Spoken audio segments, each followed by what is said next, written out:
Hello बच्चों, welcome to nerdy side. आज हम कवर करने वाले हैं केमिस्ट्री का एक नया चैप्टर। और हाँ, इस वीडियो के बाद कॉन्सेप्ट्स होंगे क्रिस्टल क्लियर। तो चलिए शुरू करते हैं।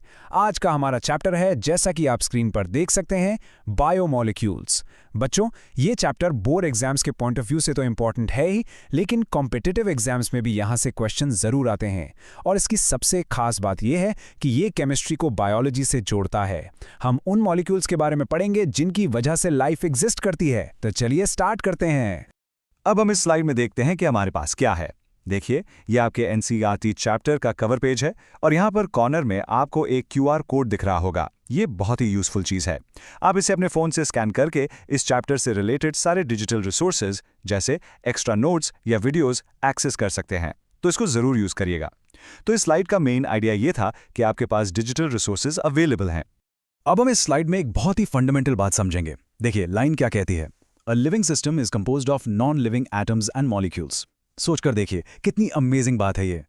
हम, आप, पेड़ पौधे, हम सब जिंदा हैं, लेकिन हम बने किन चीज़ों से हैं? नॉन लिविंग एटम्स जैसे कार्बन, हाइड्रोजन, ऑक्सीजन से। तो इन्हीं नॉन लिविंग चीज़ों की केमिस्ट्री जब एक लिविंग सिस्टम के अंदर चलती है, उस स्टडी को हम कहते हैं बायोकेमिस्ट्री। बेसिकली जिंदा चीज़ों के अंदर होने वाली केमिस्ट्री। और इस चैप्टर में हम लाइफ के main chemical players, carbohydrates, proteins, nucleic acids, इन्हीं सबको डिटेल में समझेंगे। तो इस स्लाइड का मेन आइडिया ये था कि लाइफ नॉन लिविंग एटम से बनी है और इसकी स्टडी को बायोकेमिस्ट्री कहते हैं। अब इस स्लाइड में हम देखेंगे कि इस चैप्टर का रोड मैप क्या है, हम इससे आगे कैसे पढ़ने वाले हैं। हम इस चैप्टर को 4 बड़े हिस्सों में डिवाइड करेंगे। सबसे पहले हम पढ़ेंगे कार्बोहाइड्रेट्स के बारे में, फिर हम आगे बढ़ेंगे प्रोटीन्स पर, उसके बाद हम डिस्कस करेंगे एंजाइम्स और विटामिन्स, और आखिर में हम समझेंगे न्यूक्लिक एसिड्स को, यानी डीएनए और आरएनए। ये कोड देखिए, it is the harmonious and synchronous progress of chemical reactions in body which leads to life. मतलब लाइफ क्या है? हमारी बॉडी में होने वाले केमिकल रिएक्शंस का एक परफेक्ट बैलेंस। तो इस स्लाइड का मेन आइडिया ये था कि हम इन 4 टॉपिक्स को सीक्वेंस में कवर करेंगे। अब हम इस स्लाइड से अपना पहला टॉपिक शुरू करते हैं, कार्बोहाइड्रेट्स, जिनको दी एनर्जी गिवर्स भी कहा जाता है। ऐसा क्यों? क्योंकि ये हमारी बॉडी को काम करने के लिए एनर्जी प्रोवाइड करते हैं। ये हमारे प्राइमरी सोर्स ऑफ एनर्जी हैं। मोस्टली ये प्लांट्स में प्रोड्यूस होते हैं फोटोसिंथेसिस के थ्रू। और इनके कॉमन एग्जांपल्स आप रोजमर्रा की जिंदगी में देखते हैं, जैसे टेबल शुगर, ग्लूकोज जो एनर्जी ड्रिंक में होता है, और स्टार्च जो आलू या चावल में मिलता है। तो इस स्लाइड का मेन आइडिया ये था कि हम कार्बोहाइड्रेट से शुरुआत कर रहे हैं, जो कि एनर्जी का मेन सोर्स हैं। अब हम इस स्लाइड में देखेंगे कि कार्बोहाइड्रेट्स को डिफाइन कैसे किया जाता है। देखिए, पहले एक पुरानी डेफिनेशन चलती थी, नाम से ही लगता है कार्बोहाइड्रेट, यानी हाइड्रेट्स ऑफ कार्बन। तो इसका एक जनरल फॉर्मूला बनाया गया CxH2OY। जैसे ग्लूकोज का फॉर्मूला है C6H12O6, तो उसको हम C6H2O6 लिख सकते हैं। ये फॉर्मूला पे फिट हो गया। लेकिन इस डेफिनेशन में गड़बड़ थी। क्यों? स्क्रीन पर देखिए, एसिटिक एसिड जो सिरका होता है C2H4O2, इसको हम C2H2O2 लिख सकते हैं। ये फॉर्मूला में फिट हो रहा है, पर क्या ये कार्बोहाइड्रेट है? बिल्कुल नहीं। और दूसरी तरफ रैमनोस, जो कि एक कार्बोहाइड्रेट है, उसका फॉर्मूला C6H12O5 है। ये फॉर्मूला में फिट ही नहीं हो रहा, तो ये पुरानी डेफिनेशन फेल हो गई। इसलिए हमने एक नई मॉडर्न डेफिनेशन बनाई। वो क्या है? ऑप्टिकली एक्टिव पॉलीहाइड्रोक्सी एल्डिहाइड्स और कीटोन्स। चलो इसको तोड़कर समझते हैं। ऑप्टिकली एक्टिव मतलब जो प्लेन पोलराइज्ड लाइट को घुमा सकते हैं। पॉलीहाइड्रोक्सी मतलब जिसमें बहुत सारे OH यानी हाइड्रोक्सिल ग्रुप्स हों। और एल्डिहाइड्स और कीटोन्स मतलब जिसमें या तो एल्डिहाइड CHO फंक्शनल ग्रुप हो या ketone C double bond O functional group हो। ये डेफिनेशन केमिकली परफेक्ट है। तो इस स्लाइड का मेन आइडिया ये था कि पुरानी डेफिनेशन फ्लॉड थी और नई डेफिनेशन उनके केमिकल स्ट्रक्चर पर बेस्ड है। अब इस स्लाइड में हम कार्बोहाइड्रेट्स का क्लासिफिकेशन देखेंगे। ये क्लासिफिकेशन इस बात पर बेस्ड है कि जब हम इनकी हाइड्रोलिसिस करते हैं, यानी पानी से रिएक्ट करके तोड़ते हैं, तो क्या होता है। सबसे पहला टाइप है मोनोसैकेराइड्स। मोनो का मतलब होता है एक। ये सबसे सिंपल कार्बोहाइड्रेट यूनिट्स हैं, जैसे कि ग्लूकोज या फ्रुक्टोज। इनको और आगे नहीं तोड़ा जा सकता, इनसे सिंपल कुछ नहीं। दूसरा टाइप है ओलिगोसैकेराइड्स। ये वो हैं जो हाइड्रोलिसिस पर 2 से 10 मोनोसैकेराइड यूनिट्स देते हैं। अगर 2 यूनिट मिले तो डाइसैकेराइड, जैसे सुक्रोज। अगर 3 मिले तो ट्राइसैकेराइड, एंड सो ऑन। और तीसरा और सबसे बड़ा ग्रुप है पॉलीसैकेराइड्स। पॉली मतलब बहुत सारे। तो जब इनकी हाइड्रोलिसिस होती है, ये बहुत सारी मोनोसैकेराइड यूनिट्स देते हैं, जैसे कि स्टार्च या सेल्यूलोज। इन्हें नॉन शुगर्स भी कहते हैं क्योंकि ये मीठे नहीं होते। तो इस स्लाइड का मेन आइडिया ये था कि हाइड्रोलिसिस के बेसिस पर कार्बोहाइड्रेट्स 3 टाइप के होते हैं, मोनो, ओलिगो और पॉलीसैकेराइड्स। अब इस स्लाइड में हम सबसे सिंपल वाले यानी मोनोसैकेराइड्स को और डिटेल में क्लासिफाई करना सीखेंगे। इसके 2 तरीके हैं। पहला, उनके फंक्शनल ग्रुप के बेसिस पर।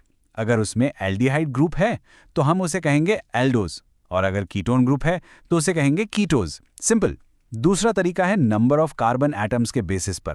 अगर 3 कार्बन है तो ट्रायोज, 4 कार्बन है तो टेट्रोज, 5 हैं तो पेंटोज, 6 हैं तो हेक्सोज। और सबसे बेस्ट पार्ट यह है कि हम इन दोनों नामों को जोड़ सकते हैं, जैसे कि ग्लूकोज। इसमें एक एल्डिहाइड ग्रुप होता है और 6 कार्बन एटम्स होते हैं। तो ये क्या बन गया? एल्डिहाइड का एल्डो और 6 कार्बन का हेक्सोज मिलकर बना एल्डोहेक्सोज। एक और इंपॉर्टेंट कॉन्सेप्ट है रिड्यूसिंग शुगर्स का। ये वो शुगर्स हैं जो फेलिंग सॉल्यूशन या टॉलेंस रिएजेंट जैसे केमिकल रिएजेंट्स को रिड्यूस कर सकते हैं। और एग्जाम के लिए ये पॉइंट याद रखिए, सारे के सारे मोनोसैकेराइड्स रिड्यूसिंग शुगर्स होते हैं। तो इस स्लाइड का मेन आइडिया ये था कि मोनोसैकेराइड्स को फंक्शनल ग्रुप और कार्बन नंबर के बेसिस पर क्लासिफाई किया जाता है। अब इस स्लाइड में हम देखेंगे कि ग्लूकोज को बनाया कैसे जाता है। इसके 2 मेन मेथड्स हैं। पहला मेथड है सुक्रोज से, यानी जो चीनी हम घर में यूज करते हैं। ये लैबोरेटरी मेथड है।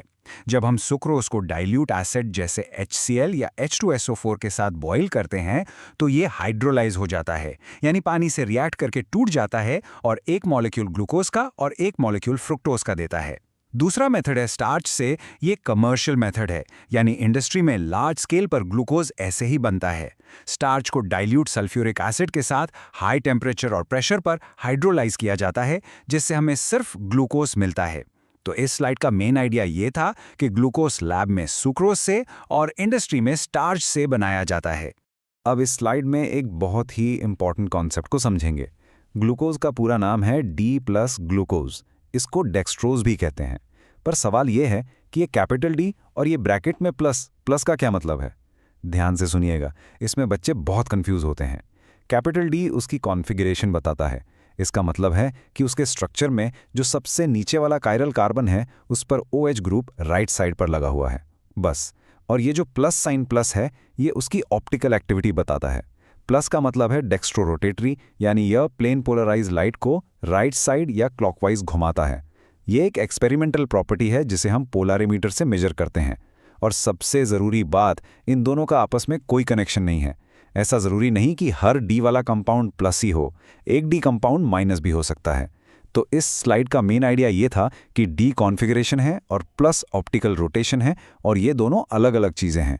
अब इस स्लाइड में हम पिछली स्लाइड का कॉन्सेप्ट और क्लियर करेंगे। एक और मोनोसैकेराइड है फ्रुक्टोज। ये एक कीटोहेक्सोज है। इसका पूरा नाम देखिए, D- फ्रुक्टोज। अब आप समझ गए होंगे, इसकी कॉन्फ़िगरेशन D है, यानी लोएस्ट कायरल कार्बन पर OH ग्रुप राइट में है, लेकिन इसका साइन माइनस है, जिसका मतलब है ये लीवोरोटेटरी है। ये लाइट को लेफ्ट साइड या एंटी क्लॉकवाइज घुमाता है। तो ये परफेक्ट एग्जांपल है कि D और साइन का कोई डायरेक्ट रिलेशन नहीं है। अच्छा, अब आगे बढ़ते हैं।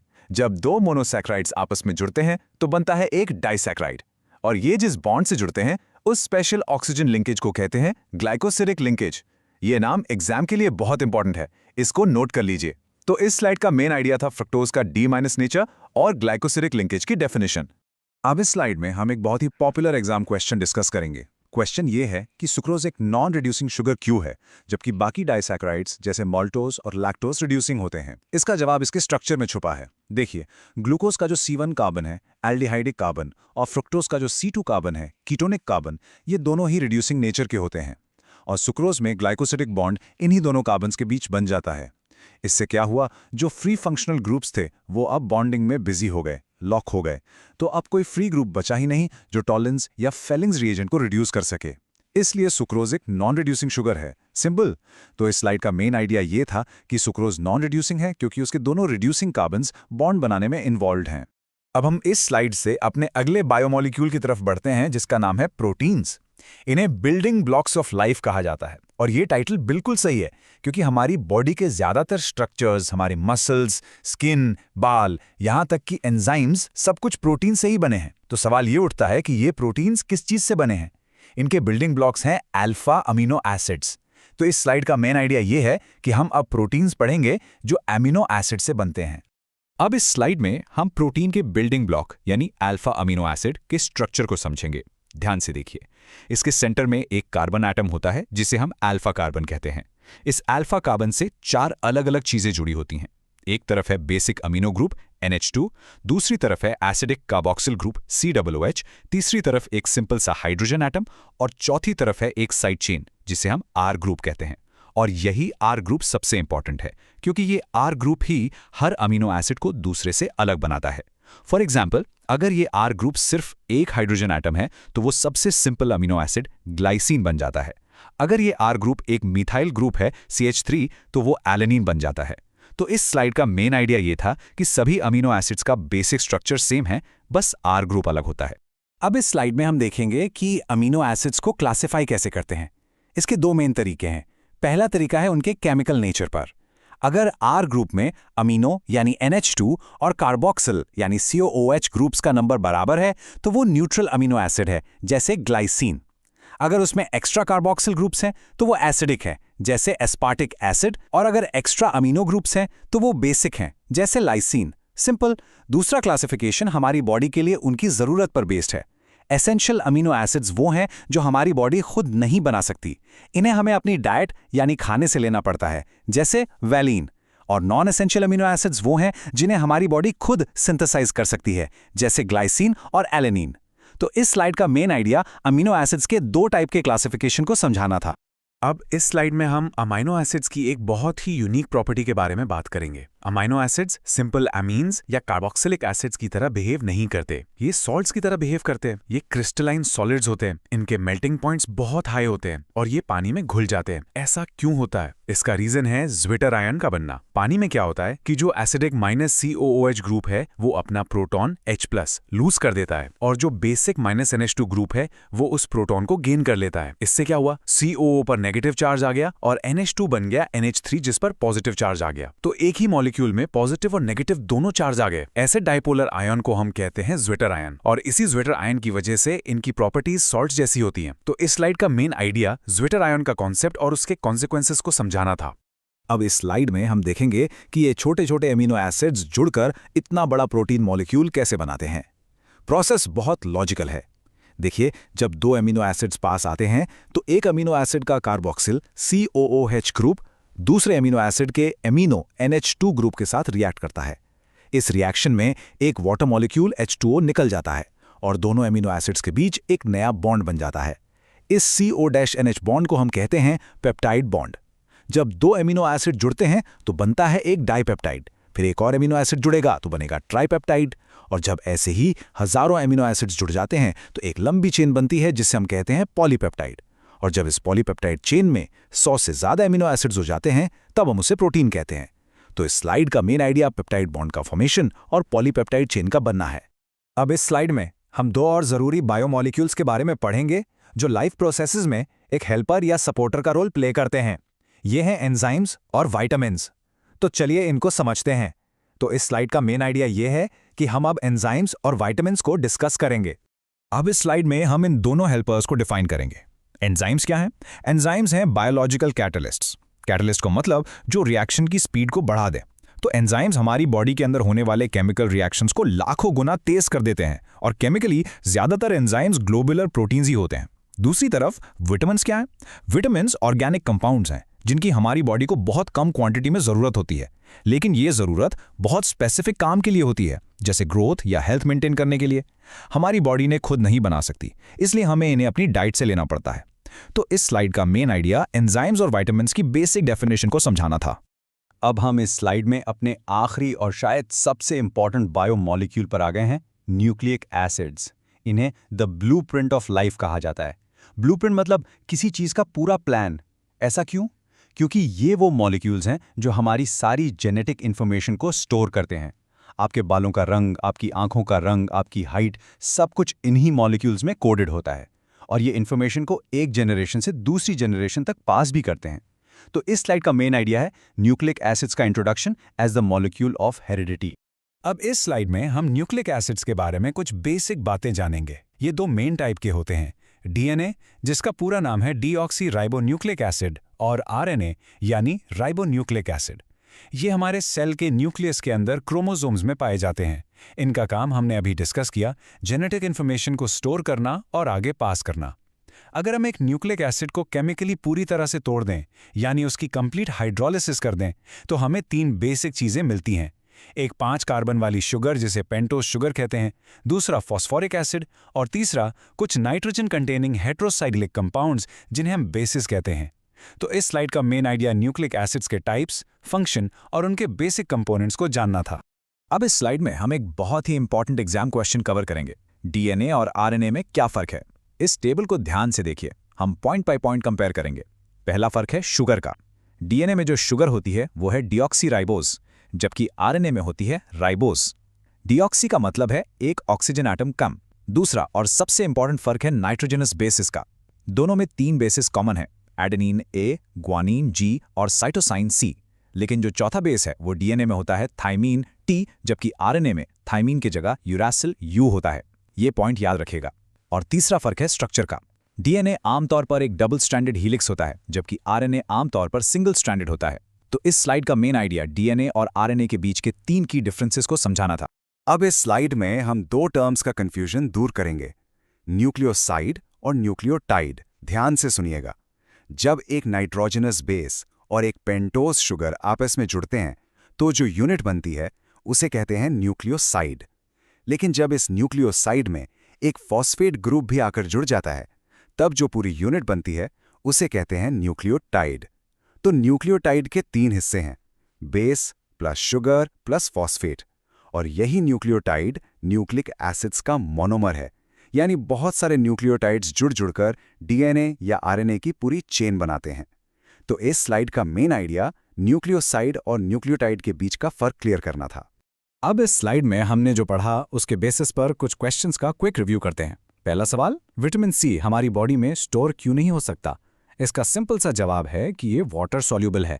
जो चीज़ें पानी में घुल जाती हैं वो यूरिन के थ्रू आसानी से बॉडी से बाहर निकल जाती हैं। दूसरा सवाल, अगर आप एक डीएनए न्यूक्लियोटाइड जिसमें थाइमीन बेस है उसकी हाइड्रोलिसिस करें तो क्या मिलेगा? बहुत आसान है, उसके 3 कंपोनेंट्स मिलेंगे, थाइमीन बेस, डीऑक्सीराइबोज शुगर और फॉस्फोरिक एसिड। तीसरा सवाल, आरएनए में बेसिस की क्वांटिटी का रेशो फिक्स नहीं होता। ये उसके स्ट्रक्चर के बारे में क्या बताता है? ये बताता है कि आरएनए सिंगल स्ट्रैंडेड है। अगर ये डबल स्ट्रैंडेड होता तो बेस पेयरिंग की वजह से A=U और G=C का रेशो होता। तो इस स्लाइड का मेन आइडिया था इन टेक्स्ट क्वेश्चंस के थ्रू कॉन्सेप्ट्स को रिवाइज करना। तो इस स्लाइड में हम पूरे चैप्टर को फटाक से समराइज करते हैं। ये आपके फाइनल रिवीजन के लिए बहुत इंपॉर्टेंट है। हमने क्या सीखा? कार्बोहाइड्रेट्स पॉलीहाइड्रोक्सी एल्डिहाइड्स या कीटोन्स होते हैं जो ग्लाइकोसिडिक बॉन्ड से जुड़ते हैं। प्रोटीन्स अल्फा एमिनो एसिड्स के पॉलीमर्स होते हैं जो पेप्टाइड बॉन्ड से जुड़ते हैं। Enzymes protein based biological catalyst होते हैं। और आखिर में nucleic acids DNA RNA nucleotides के पॉलीमर्स होते हैं जो जेनेटिक इंफॉर्मेशन स्टोर करते हैं। तो देखा आपने, हर बायोमॉलिक्यूल का एक मोनोमर है और एक स्पेसिफिक लिंकेज बॉन्ड है। तो इस स्लाइड का मेन आइडिया पूरे चैप्टर का एक क्विक रिकैप देना था। अगर आपको ये वीडियो हेल्पफुल लगी हो तो लाइक करिए, शेयर करिए अपने दोस्तों के साथ, चैनल को सब्सक्राइब करिए और कमेंट करके जरूर बताइए आप नेक्स्ट कौन सा चैप्टर देखना चाहते हो।